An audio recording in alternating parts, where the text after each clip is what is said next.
á undanförnum 30 árum þá hefur olíunotkun minnkað í sjávarútvegi 40%.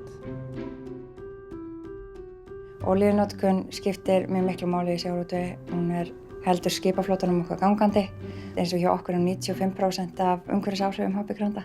Það mikils að vinna að minnka olíunotkun og að leita að nýjum lausnum fyrir framtíðar skipaflota. Til viðbótar þá þetta ekki eilífðar orka. Hún takmörkuð sem við eigum af henni og þá umhverfismálin að minnka útblásturinn sem líka mjög mikilvægt.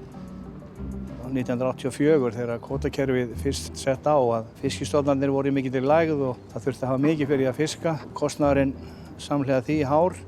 Síðan hefur þá skipum fækkað mjög mikið.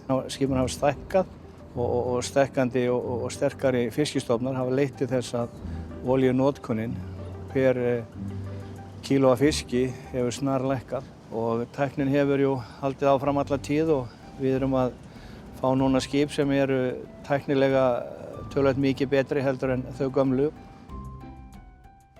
Það eins og að koma hérna bara inn á gemöld, að koma hérna í þessi skip. Öll tæki, fiskilitatæki, tæki til þess að fylgjast með veiðarfærunum, ákvarða hvað mikið afla þú vilt fá í trollið. Það náttúrulega alltaf að hugsa orkusparnaði, alla tíð. Til dæmis í þessu skipi vélin töluvert mikið minni heldur en þessar 2 vélar í Kaldbak gamla.